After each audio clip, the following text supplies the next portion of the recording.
నమస్తే, welcome to Suman TV. ప్రస్తుతం మనతో పాటున్నారు ప్రముఖ diabetes expert doctor G Kiran గారు. వారితో మాట్లాడదాం. నమస్తే డాక్టర్ గారు. నమస్కారం. ఎస్, పొటాషియం గురించి మనం ఆల్రెడీ ఒక వీడియోలో మాట్లాడుకున్నాం. ఎంత అవసరం ఒక బాడీకి, ఒక పర్సన్కి, ఎలా తీసుకోవాలి, ఏ టైంలో తీసుకోవాలి, ఎందుకు అవసరం, అన్నీ క్లియర్గా చెప్పారు. చాలా మంది డౌట్ రైజ్ చేసింది ఎక్కడంటే వేటిల్లో ఉంటుంది అసలు పొటాషియం, అవి మాకు చెప్తే కనుక మేము వాటిని తీసుకోవడానికి ఎక్కువ ఇంట్రెస్ట్ చూపిస్తాము, వాటిని ప్రిఫర్ చేస్తామని చాలా మంది అడిగారు వ్యూవర్స్ అందరూ. సో పొటాషియం విషయం వస్తే పర్టికులర్గా ఫ్రూట్స్ అండ్ వెజిటబుల్స్లో, అంటే రోజు తినేది ఖచ్చితంగా అవే కాబట్టి వాటిలో ఎందులో ఎక్కువగా ఉంటుందో చాలా మంది క్వశ్చన్ అడిగారు డాక్టర్ గారు. సో ఇది పొటాషియం అనేది మనకు చాలా ఇంపార్టెంట్ అయిన కన్సర్న్ అండి. మనము ఈ ద్వారా మనము దాని మీద ఒక ఆలోచనని మనం కలిగిస్తున్నాం అని చెప్పి నేను చాలా సంతోషంగా ఫీల్ అవుతున్నా. సో పొటాషియం అనేది మనకు పర్ డే 4700 mg అవసరం. అంటే 4700 మిల్లీగ్రామ్స్ అనేది మినిమం మనకు అవసరం అనమాట పర్ డే. ఎస్, మనకు చాలా వరకు మనము తీసుకుంటున్న ఫుడ్స్ లో అన్నిట్లోనూ పొటాషియం ఉంటుంది. చాలా వరకు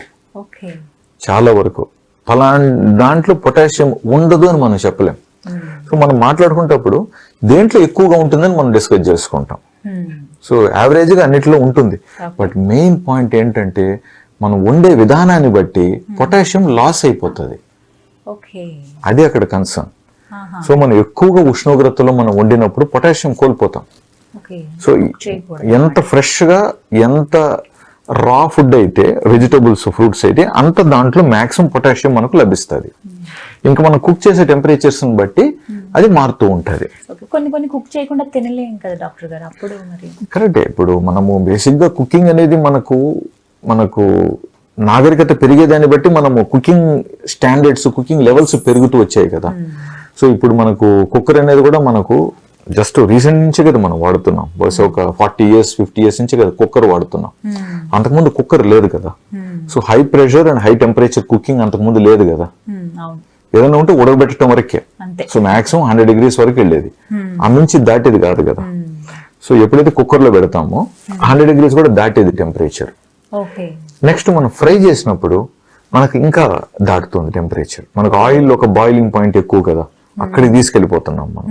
సో ఈ హై టెంపరేచర్స్ కి మనము ఫుడ్ ని గురి చేసే కొద్దీ అందులో ఉన్న న్యాచురల్ స్వభావాలు, న్యాచురల్ ఎలిమెంట్స్, మినరల్స్ మనం కోల్పోయే ప్రమాదం ఉందన్నమాట. సో ఒక రకంగా మనము అనుకుంటాం, ఇప్పుడు మనం లావ్ అవుతున్నాము, సో ఎక్కువ తినేసి లావ్ అవుతున్నాం అనేదే మనం అనుకుంటాం. బట్ యాక్చువల్ గా ఎక్కువ తినటమే కాదు, మనం పొటాషియం తక్కువగా తీసుకుంటూ కార్బ్, ప్రోటీన్ కరెక్ట్ గా తీసుకున్నా కూడా లావ్ అయ్యే ప్రమాదం ఉంది. పొటాషియం ఉండాలి బాడీలో. అవును, పొటాషియం లెవెల్స్ తక్కువ ఉన్నా కూడా ఇన్సులిన్ రెసిస్టెన్స్ అనేది ఎక్కువయ్యి ఇన్సులిన్ అదనంగా ఉత్పాదన అవ్వాల్సిన అవసరం ఉంటుంది బాడీలో. సో షుగర్ లేని వ్యక్తులు ఇన్సులిన్ అదనంగా ఉత్పాదన అయ్యి ఈ పొటాషియం లోపాన్ని తీర్చిదిద్దటానికి ఇన్సులిన్ అదనంగా ఉత్పాదన అయ్యి పని కానిచ్చేస్తుంది. కానీ ప్రభావం మనిషి బరువు పెరిగే ప్రమాదం. ఇన్సులిన్ ఎక్కువ కష్టపడాల్సి వస్తుంది. సో ప్యాంక్రియాస్ మీద భారం కలుగుతుంది అక్కడ. తర్వాత ఒక స్థాయిలో ఇన్సులిన్ ఉత్పాదన తగ్గటం తర్వాత నుంచి షుగర్ లెవెల్స్ పెరగడం ఆరంభం అవుతాయి. మనం మాట్లాడుకుంటున్నది 5-10 ఏళ్ళు డయాబెటీస్ రాక ముందు గురించి చెప్తున్నాం ఇప్పుడు మనం. సో కాబట్టి అవును, అవునండి, మనం ఎంతసేపు సమస్య వచ్చిన తర్వాత దాన్ని పట్టుకొని ఊగులాడుతున్నాం మనం. బట్ 5-10 ఏళ్ళు ముందుగా మనం కానీ ఆలోచిస్తే, అంటే ఈ వ్యక్తికి మనం ఏ విధంగా బెనిఫిట్ చేసి ఉండొచ్చు అని చూస్తే అక్కడ డెఫినెట్గా ఇప్పుడు మన టీనేజర్స్ గమనించండి, ఫ్రూట్స్ వెజిటబుల్స్ తినరండి. మనం ఎవరికైనా ఫ్యామిలీలో చెప్తే అది ఒక స్టైల్ అయిపోయింది. మావాడు తినడండి, అది గొప్పగా చెప్పడం ఎక్కువ అయిపోయింది. మావాడు ఫలాంది అది తినడండి వాడు. మరి ఏం తింటాడంటే అదో ఈ ఐటమ్స్ అని పేర్లు చెప్తారు వరుసగా. అరే అది ఓకేనండి, బట్ అట్లీస్ట్ మీరన్నా కూడా టైం స్పెండ్ చేసి చేయొచ్చు కదా అని చెప్పేది మనము సజెస్ట్ చేస్తుంటాం. ఇప్పుడు అర్థమైంది నాకు కూడా, అంటే మెయిన్ రీజన్ అదే అన్నమాట, పొటాషియం ఎంత ఇంపార్టెంట్. అండ్ గర్భిణీ స్త్రీలలో కూడా దే షుడ్ ఈట్ రా వెజిటబుల్స్ అండ్ సాలడ్స్ అండి. నాకు క్రేవింగ్ ఎక్కువైపోయిందండి, అందుకని నాకు అది తినాలనిపించింది, ఇది తినాలనిపించింది అని పాపం వాళ్ళు అడుగుతూ ఉంటారు. నేనేం వాళ్ళని కంప్లైంట్ చేయట్లేదండి, బట్ ఆ క్రేవింగ్స్ తగ్గటానికి ఫ్రూట్స్ తినాలండి, వెజిటబుల్స్ కూడా తినాలి. ఫ్రూట్స్ అయితే చాలా వరకు యాక్సెప్టబుల్ ఏమో కానీ డాక్టర్ గారు, చాలా మంది ఏంటంటే వెజిటబుల్స్ ఇప్పుడు అంతా కల్తీయే ఉంది, పురుగు మందులు జల్లుతూ ఉన్నారు. కరెక్ట్ అండి, అది ఇంకొక సమస్య అటువైపు. అవును, అది ఒక మెయిన్. ఇది ఎట్లా అంటే మనం ఇప్పుడు ఈత ఆడాలి, బట్ ఆ నీటిలో ముసళ్ళు ఉన్నాయి మరి. సో ఏ తాడి దాటితే గానీ మన ప్రాణాలతో పోలేం, but at the same time ఇక్కడ కింద ముసళ్ళు ఉన్నాయన్నమాట. కాబట్టి దాన్ని మేనేజ్ చేయాలండి, దాన్ని we have to come out. So దానికే కదా ఇప్పుడు కొంత ఆర్గానిక్ అని అది స్టార్ట్ అవుతున్నాయి. సో అది మన చేతుల్లో లేని పని.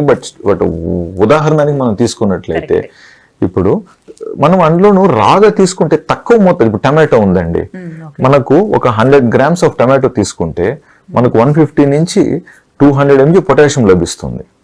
బట్ దాన్నే కానీ మనం ఏ ఫ్రై ఏది చేసేసాం అనుకోండి, ఆ పొటాషియం లెవెల్స్ అంత తక్కువైపోతాయి. అండ్ వాడే టొమాటోస్ కూడా ఎక్కువ కదా, ఇక్కడ టొమాటోస్ కూడా ఎక్కువ కదా. మనకి యూరోప్ లో చూస్తే ఎక్కువగా టొమాటోని రాగానే వాడతారు. అక్కడ టొమాటో చాలా ఎక్స్పెన్సివ్ అండి.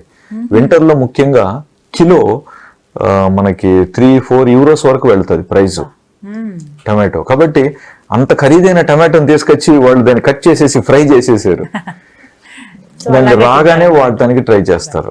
ఫస్ట్ మనం ఫ్రూట్స్ గురించి మాట్లాడుకుందాం డాక్టర్ గారు. వేటల్లో అసలు ఉంటుంది, అవి ఏ రూపంలో తీసుకోవాలి? జ్యూస్ రూపంలో తీసుకోవచ్చా? డైరెక్ట్ జ్యూస్ వద్దండి. మనం ఏదైనా సరే మనం ఓన్లీ మన వెజిటబుల్స్ కానీ ఫ్రూట్స్ కానీ రానే మాట్లాడదాం. జ్యూస్ ఎప్పుడు మనం మాట్లాడతామంటే చిన్న పిల్లవాడు పలాని కన్సర్న్ ఉన్నప్పుడు, లేదా పెద్దవాళ్ళు ముసలివాళ్ళు నవిలి తినలేనప్పుడే మనం జ్యూస్ గురించి మాట్లాడదాం. మిగతా అందరికీ మనం మాట్లాడుతున్నది డైరెక్ట్. అందులో కూడా నేను ప్యాక్డ్ జ్యూస్ గురించి ఎప్పుడు మాట్లాడనండి. నేను ఒకవేళ జ్యూస్ అన్నా కూడా అది ప్యాక్డ్ జ్యూస్ అని చెప్పి అనుకోకండి. ఇది ఫ్రెష్లీ స్క్వేజ్డ్ మీ చేతులారా చేసిన జ్యూస్ నే నేను జ్యూస్ అంటాను. సో ఇప్పుడు మనం బనానాలో చాలా ఎక్కువ పొటాషియం ఉంటుంది. ఉన్న వాటిల్లో అన్నిటికంటే banana is the richest. Of course mango is also very rich అనమాట. So but banana sugar patients మనం వద్దంటూ ఉంటారు. కాబట్టి బనానా తక్కువగా మాగిన దాన్ని తీసుకోవచ్చు, ద్వారగా మాగిన దాన్ని తీసుకోగలిగితే వీళ్ళకి పొటాషియం లెవెల్స్ మెయింటైన్ అవుతాయి. అండ్ పొటాషియం తక్కువైన వాళ్ళలో కాన్స్టిపేషన్ ప్రాబ్లమ్స్ ఉంటాయి, అది కూడా వీళ్ళకి తీరుతుంది అనమాట. అంటే బనానా తీసుకోండి అని చెప్పి. అవును, అంటే బనానా మెత్తగా ఉంది కాబట్టి అక్కడ కాన్స్టిపేషన్ ఫిజికల్ గా క్లియర్ అవుతుందని అనుకుంటారు. బట్ పొటాషియం లెవెల్స్ ఇంప్రూవ్ అయినా కూడా పేగులు ఒక కదలిక ఇంప్రూవ్ అవటం వల్ల కూడా వీళ్ళకి కాన్స్టిపేషన్ కన్సర్న్స్ తగ్గుతాయి అన్నమాట. Potassium banana. నెక్స్ట్ అవకాడో బాగుంటుంది, బట్ అవకాడో ఎక్స్పెన్సివ్ కాబట్టి సో కుదిరిన వాళ్ళు తీసుకోండి సౌకర్యంగా, కుదిరిన వాళ్ళు దాని మీద దృష్టి వద్దు. Be comfortable. ఆకుకూరల్లో అద్భుతం అండి, ముఖ్యంగా ఫ్రెష్ ఆకుకూరలు. మనకు ఊర్లలో మనం చూస్తే ఫ్రెష్ గా మార్నింగ్ అప్పటికప్పుడు కట్ చేసి అప్పుడు డైరెక్ట్ గా అమ్మేవాళ్ళు చూసారా, వాటిలో అద్భుతమైన పొటాషియం లెవెల్స్ ఉంటాయండి. అంతేకాకుండా వీటి వల్ల మనకు ఇంకా ఫోలేట్స్ అవి కూడా ఎక్కువ ఉంటాయి కాబట్టి ఐరన్ శక్తి కూడా బాగుంటుంది. సో ఆకుకూరలు అనేది చాలా ఇంపార్టెంట్ అండి. ఎప్పుడు కూడా ఆకుకూరలు వెరీ ఇంపార్టెంట్. ఆకుల్లో కూడా మనం సాలడ్స్ తినొచ్చు. సో ఎవరికి ఏది ఇష్టం అనే దాన్ని వాళ్ళు ఎంపిక చేసుకొని ఆకుకూరలతో కూడా సలాడ్స్ మనం ట్రై చేయొచ్చు. వీలైనంత వరకు కుక్కర్ లేకుండా ఆకుకూరలు చేయడానికి ప్లాన్ చేసుకోవచ్చు. చాలా మంది ఆకుని పప్పుతో కూడా కంబైన్ చేస్తూ ఉంటారు కాబట్టి పప్పు ఒకవేళ కుక్కర్లో ఉడకబెట్టినా బట్ ఆకుని మాత్రం సపరేట్ గా డీల్ చేసుకోవటం బెటర్ అండి. అదొక పాయింట్. నెక్స్ట్ మనకి ఇంకా బీన్స్ గానీ బీన్స్ లో ఉంటది, ఈవెన్ పొటాటోలో కూడా బాగుంటుంది. బట్ పొటాటో మళ్ళీ డయాబెటీస్ వాళ్ళు కొంచెం వ్యతిరేకిస్తారు కాబట్టి, బట్ పొటాటో మనం రోజు తినే ఐటమ్ కాదు, ఏదో మాక్సిమం మంత్లీ 2-3 times మాక్సిమం తీసుకోబోతారు అందులో, కాబట్టి అది పెద్ద ఇబ్బంది కాదు. బట్ కొన్ని ఫ్యామిలీస్ ఉంటారు ప్రతి దాంట్లోనూ పొటాటో పెడుతూ ఉంటారు. అన్నిట్లో పరోటాలో ఆలు ఉంటది, గోబీలో ఆలు ఉంటది, సాంబార్లో ఆలు ఉంటది. వాళ్ళకు మనం పొటాటోస్ ని కొంచెం తక్కువ మోతాదులో తీసుకోమని చెప్తాం డయాబెటీస్ పాయింట్కి వచ్చే తెలికే. సో ఇలా కాకుండా మనకి ఇంకా ఈవెన్ పెరుగులో కూడా మనకి మంచిగా యోగట్ లో మంచి పొటాషియం ఉంటది. సో యోగట్ అంటే వెళ్ళేసి కొనాల్సిన అవసరం లేదు. ఈవెన్ మన సింపుల్ పెరుగులో కూడా ఏదైతే పులుపు అవుతుందో తోడవుతుందో చూసారా, దాంట్లో కూడా మనకి మంచిగా పొటాషియం అనేది లభిస్తారు. కాబట్టి మజ్జిగ తాగడం చాలా ఇంపార్టెంట్. పెరుగు కంటే కూడా మనకు మజ్జిగ అలవాటు కాబట్టి డైల్యూటెడ్ కర్డ్ బాగుంటుంది. అందులో కూడా కొంచెం నిమ్మరసం కూడా పిండుకున్నారు అనుకోండి, vitamin C, potassium, immune system అన్నిటికీ అది హెల్ప్ అవుతుంది. ప్లస్ ఇప్పుడు చలికాలంలో కూడా ఈ పొటాషియం, విటమిన్ సి కరెక్ట్ గా కానీ వీళ్ళకి లభించినట్లయితే ఇమ్యూన్ సిస్టమ్ కూడా చాలా బాగా వీళ్ళకి తోడవుతుంది అన్నమాట, తోడవుతుంది. ఇంకొకటి ఏంటంటే ఎక్కువగా కూరగాయలు నిలువు కూడా వీలైనంత వరకు ఉంచకూడదు. ఇప్పుడు యూరోప్ లో అక్కడ వాళ్ళకి వేరే దారి లేదు కాబట్టి కంపల్సరీగా వాళ్ళు కొత్త టెక్నాలజీస్ తో కూరగాయల్ని నిలువ ఉంచడానికి ప్రయత్నిస్తారు, అది వాళ్ళ ధర్మం. బట్ మనము వీలైనంత వరకు ఫ్రెష్ ట్రై చేద్దాం. ఫ్రెష్ ట్రై చేద్దాం. ఇప్పుడు మీకు దగ్గరలో కూరగాయల మార్కెట్ ఉందండి, దగ్గరలో ఉంది. సో వారం కూరగాయలు తెచ్చి ఫ్రిడ్జ్ లో పెట్టుకోవాల్సిన అవసరం మనకు లేదు కదా. సో 3 days ఒకసారి 3 days ఒకసారి కూడా తీసుకోవచ్చు కదా ఉదాహరణకి. ఇట్లాంటివి మీ ఫెసిలిటీని బట్టి, మీ కంఫర్ట్ ని బట్టి, మీ అవైలబిలిటీని బట్టి కొంచెం ప్లాన్ చేసుకోవటం చాలా ఇంపార్టెంట్ అనమాట. అదే విధంగా మనకి ఇంకా బీట్రూట్ లో కూడా మనకు పొటాషియం చాలా ఉంటది. అండ్ బీట్రూట్ తో మనకు బ్లడ్ పెరిగేదానికి కూడా ఛాన్సెస్ ఉంటాయి. అండ్ బీట్రూట్ తో మనకి కాన్స్టిపేషన్ కూడా క్లియర్ అవుతుంది కొంచెం. సో ముఖ్యంగా మనకి డయాబెటీస్ తో ఒక 20-30 సంవత్సరాలు ఉంటూ ఇప్పుడు 60-70-80 వయసు దాటిన వాళ్ళల్లో 50% పైగా కాన్స్టిపేషన్, మలబద్ధకం అనేది కంప్లైంట్ ఉంటుంది. సో మనమేమో బీట్రూట్ లో షుగర్ ఉంటుంది వద్దని చెప్పేసి ఉంటాం, పాపం వాళ్ళు బీట్రూటే తినరు. కాబట్టి కొంతమంది ప్రజల్లో మనం కొన్ని డైరెక్ట్ గా వద్దనకుండా వాళ్ళ కంప్లైంట్ ని బట్టి, వాళ్ళ అవసరాన్ని బట్టి కొన్ని అనుమతి ఇవ్వాలి. ఒకవేళ వాటి వల్ల ఏదైనా షుగర్స్ ఎక్స్ట్రా పెరుగుతాయేమో అని డౌట్ ఉంటే దాన్ని మనం కంట్రోల్ చేయడానికి వేరే మెథడ్స్ లో కంట్రోల్ చేసుకోవడానికి కూడా మనము ప్లాన్ చేయాలండి. సో బేసిక్ గా ఫలానా ఐటమ్ అని కాకుండా అన్ని ఐటమ్స్ లో ఉంటుంది పొటాషియం, కొన్నిటిలో ఎక్కువ ఉంటుంది. సో అవేంటో గుర్తించుకొని తీసుకోవాలి. ఓకే. సో పర్టికులర్ గా ఈ టైం అంటూ అలా ఏం లేదు కదా, అంటే అరుగుదలను బట్టి. ఇప్పుడు మేజర్గా ఇప్పుడు లంచ్ చేస్తున్నారండి, లంచ్ చేసిన వెంటనే మనము రా వెజిటబుల్స్ అక్కడ చెప్పలేం కదా. సో కుక్డ్ ఫుడ్ కి అన్కుక్డ్ ఫుడ్ కి కొంచెం టైం గ్యాప్ పెట్టుకుంటే చాలా బెటర్ ఆప్షన్. ఈవెన్ ఇప్పుడు మనం తీసుకునే ఫ్రూట్స్ లో కూడా, ఇప్పుడు మనకు రెగ్యులర్ గా అవైలబుల్ ఫ్రూట్స్ లో కూడా పొటాషియం ఉంటుంది. కాకపోతే కొన్నిట్లో ఎక్కువ ఉంటుంది. ఇప్పుడు వాటర్ మెలన్ కానీ లేకన్నా ఉంటే ఇప్పుడు మన కోకోనట్ వాటర్ లో కూడా మంచి ఉంటుంది. అందుకనే సమ్మర్ లో మన కోకోనట్ వాటర్ చాలా యూస్ఫుల్. ఈ ఎలక్ట్రోలైట్స్ అన్నిటినేది మనకు ఒక ఎలక్ట్రోలైట్ బ్యాలెన్స్ లాగా పనిచేస్తుంది. చాలా ఇంపార్టెంట్ కోకోనట్ వాటర్. ఇప్పుడు షుగర్ పేషెంట్స్ కోకోనట్ వాటర్ మనం వద్దన్నాం అనుకోండి, వాళ్ళ దగ్గరలో చూసిన సాఫ్ట్ డ్రింక్ తాగేస్తారు వెళ్ళి.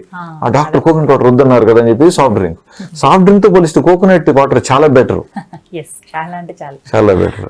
ఆ షుగర్ లేని వాళ్ళకైతే డెఫినెట్ గా కోకోనట్ వాటర్ గానీ, షుగర్ కేన్ జ్యూస్ గానీ సమ్మర్ లో చాలా యూస్ఫుల్ అవుతుంది. అండ్ పండ్లలో మనకి ఇంకా పైనాపిల్ గానీ, యాపిల్, జామకాయ, బత్తాయి, సంత్రా వీటన్నిటిలో కూడా పొటాషియం ఉంటుంది, కొంచెం తక్కువ మోతాదులో ఉంటుంది అనమాట. కొంతమంది పేషెంట్స్ కి ఏంటంటే కొన్ని కిడ్నీ ఇష్యూస్ లో పొటాషియం తక్కువ ఉన్నవే తీసుకోవాలని చెప్తాం డాక్టర్ గా. అటువంటిప్పుడు పొటాషియం లెవెల్స్ తక్కువ ఉన్న ఈ కూరగాయలు కానీ కొన్నిటిని అక్కడ ఎంపిక చేయాల్సిన అవసరం అక్కడ ఉంటుంది. సో నెఫ్రాలజిస్ట్ చెప్పిన దాని ప్రకారం అక్కడ కట్టుబడి ఉండాలి. అట్లా వేరియస్ పాయింట్స్ అన్నమాట. సో ఇలా పొటాషియం మనకి రావాలంటే ఫ్రూట్స్, వెజిటబుల్స్, కొన్ని డ్రింక్స్ లో అవైలబుల్ ఉంది. సో చాలా మంది వ్యూవర్స్ వెయిట్ చేశారు అసలు ఎందులో ఉంటుందో నేను తెలుసుకోవాలనుకున్నాను. ముఖ్యంగా అండి ఎదుగుతున్న పిల్లలు ఇంపార్టెంట్ అండి. ఫ్రూట్ తినాలి. పెరుగుతున్న పిల్లలు, ఎదుగుతున్న పిల్లలు కంపల్సరీగా వాళ్ళు ఫ్రూట్స్ కానీ, వెజిటబుల్స్ సలాడ్ రూపంలో కానీ కంపల్సరీగా తినాలండి. మనము టైం లేదు, పిల్లలకు పెట్టడానికి లేదు, కట్ చేసి ఎప్పుడు ఇవ్వాలి, వాళ్ళు తినట్లేదు, లేదా స్కూల్కి పెడితే డబ్బా వెనక్కి తెచ్చేస్తున్నారు. నో ఎక్స్క్యూజ్ అండి. ఎలాగైనా సరే మీరు బై హుక్ ఆర్ క్రుక్ కంపల్సరీగా ఎదిగే పిల్లల్లో ప్రతిరోజు పెట్టాలండి. అండ్ అప్పుడే వాళ్ళకు కూడా మోషన్ డైలీ ఫ్రీగా కూడా ఉంటుంది. అది కూడా చాలా ఇంపార్టెంట్. పిల్లల్లో చాలా మంది ఈ మధ్య ముఖ్యంగా మనకు ఆన్లైన్ క్లాసెస్ వల్ల చాలా మంది పిల్లల్లో కాన్స్టిపేషన్ ప్రాబ్లమ్స్ వచ్చాయి. కొంతమంది పీడియాట్రిషియన్స్ తో డిస్కస్ చేస్తే ఈ విషయం అర్థమైంది. సో మెయిన్ గా ఏంటంటే అక్కడ వాళ్ళకి శారీరక తక్కువ ఉంది, శ్రమ, ప్లస్ ఇది అన్ని పిండి పదార్థాలే తింటున్నారు కదా ఉదయం నుంచి రాత్రి వరకు. సో ఫ్రూట్స్, వెజిటబుల్స్ అనేటివి చాలా చాలా ఇంపార్టెంట్ అండి. పిల్లల్లో ఇంపార్టెంట్, పెద్దలలో ఇంపార్టెంట్, మధ్యలో ఉన్న వాళ్ళలోనూ ఇంపార్టెంట్. సో అందరూ ఎవరికి వాళ్ళు కేర్ తీసుకోవాలి కంపల్సరీ అండి. Thank you so much doctor గారు. నమస్తే. నమస్కారం.